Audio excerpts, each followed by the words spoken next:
Rain pelted the cracked windows of the small house as Rafikot stirred a thin lentil soup on the stove. The electricity had flickered twice already, and his daughter, little Noor, sat on the floor beside the heater, coloring in the faint light of a candle. Life hadn't been easy for Rafikot, not since his wife passed away 3 years ago. He worked odd construction jobs by day and cleaned shops at night. Still, he never let Noor go to bed hungry. Tonight was no different, meager as their meal was, it was shared with love. Just as he poured the soup into 2 chipped bowls, a loud knock echoed from the front door. Startled, Rafikot exchanged a glance with Noor, then walked cautiously to the door. When he opened it, his heart stilled.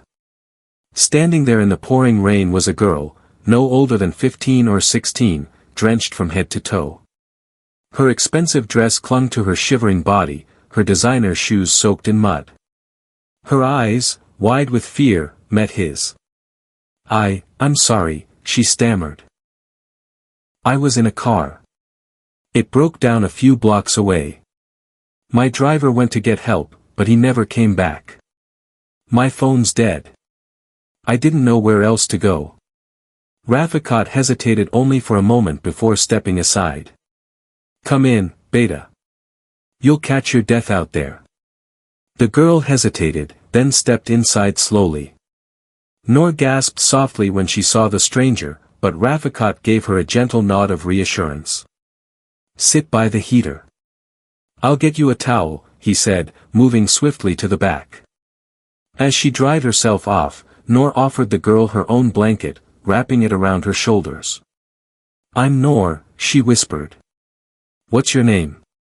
The girl paused. Isla. And just like that, Isla, who had never known the warmth of a stranger's kindness, found shelter in the humblest of places. The small living room glowed with soft candlelight, the storm still raging outside. Rafikot handed Isla a bowl of lentil soup and a warm roti, slightly torn at the edges.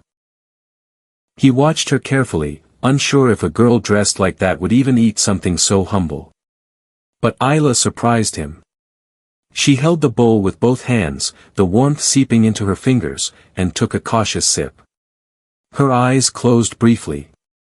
It's really good, she said with a small smile. Thank you. Rafikot chuckled. It's nothing fancy. Just something to keep the cold away. Noor sat close beside Isla, still curious. Do you live far from here? You talk so nicely, like someone from TV. Isla gave a soft laugh.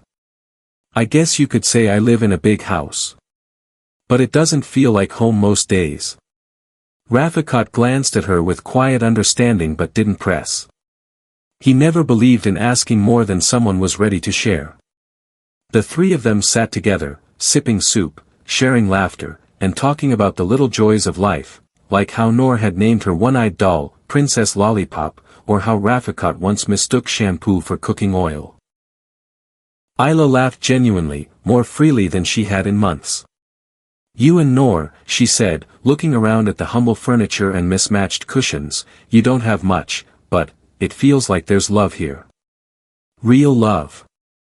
Rafikot looked at his daughter, who had now curled up beside Isla, fast asleep. He nodded. That's all I've got to give.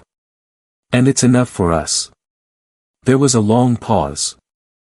Isla's eyes shimmered, not from the candlelight, but something deeper. Most people only care who I am, what my last name is. But you didn't ask anything. You just helped. Rafikot smiled gently. You were cold, scared, and alone. That's all I needed to know. That night, as the storm raged on outside, Isla fell asleep on a worn couch in a stranger's house, wrapped in a child's blanket, warmed by something money could never buy, kindness. Soft sunlight crept through the curtains as morning broke. The storm had passed, leaving behind puddles and fresh air that drifted through the cracked window. Rafikot stood at the stove again, preparing breakfast, flatbread and a fried egg to share.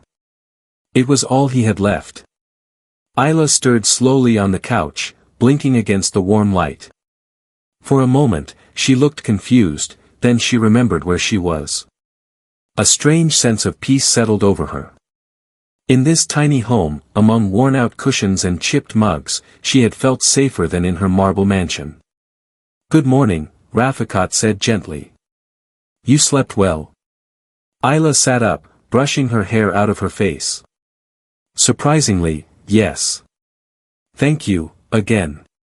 Before he could reply, a loud honk echoed from outside.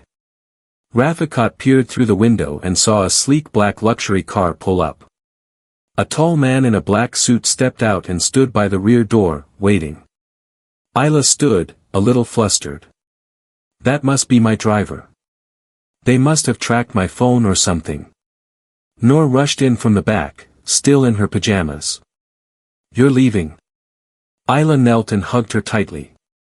"I have to, but I'll never forget you." As Rafikat walked her to the door, Ayla paused. She looked at him with a strange mix of emotion, respect, gratitude, and something almost like sadness. "You're a good man," she whispered. "I hope life gives you better days." Rafikat smiled humbly. "Take care of yourself. And, don't lose that smile." She nodded, then stepped into the car. Back inside, Rafikat sighed and picked up the blanket she'd used. As he folded it, something fluttered to the floor, a small envelope. Confused, he opened it. Inside was a handwritten note. "You didn't ask who I was. You just helped.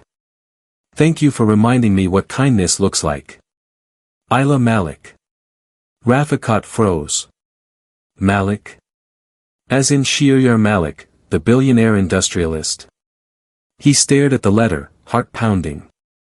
Last night, he had opened his door to a lost girl. This morning, he realized, she was the daughter of one of the richest men in the country.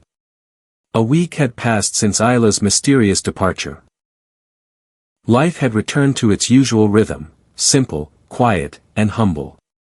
Rafikat had folded the note neatly and placed it in the drawer beside Noor's school books, unsure what to make of it. Maybe it was just a kind farewell, or maybe it meant more. He didn't dare hope.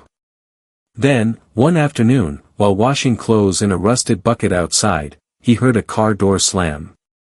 He looked up, and froze. The same black luxury car stood parked outside his small gate. But this time, Ayla wasn't alone. A tall, sharply dressed man stepped out beside her. Rafikat's hands trembled. He recognized him instantly. Shearyar Malik. The billionaire. A man who appeared in headlines, not alleyways like this. Ayla smiled softly. "I told him everything." Mr. Malik approached with a dignified calm. "Mr. Rafikat," he said, extending his hand. "My daughter told me how you welcomed her into your home without a second thought. I wanted to meet the man who reminded her what genuine compassion looks like." Rafikat, overwhelmed, shook his hand cautiously. "I didn't do anything special. She was just a child in need." "But you did," Mr. Malik replied firmly. "You gave her what money couldn't, safety, warmth, and respect. I run a foundation for struggling families. We need people like you, real people." Rafikat's eyes widened. "You're offering me a job. A home. A purpose. A future." Noor peeked from behind the curtain, eyes wide. Ayla waved at her gently. For the first time in years, Rafikat felt something he'd nearly forgotten, hope. 3 months later, the air inside Rafikat's new apartment smelled of fresh paint and warm bread. It wasn't fancy, but it was clean, sunlit, and most of all, his. The apartment came through the Malik Foundation's housing program for deserving families. Rafikat had accepted the job offer and now helped oversee community outreach efforts, using his own experience to guide other struggling parents.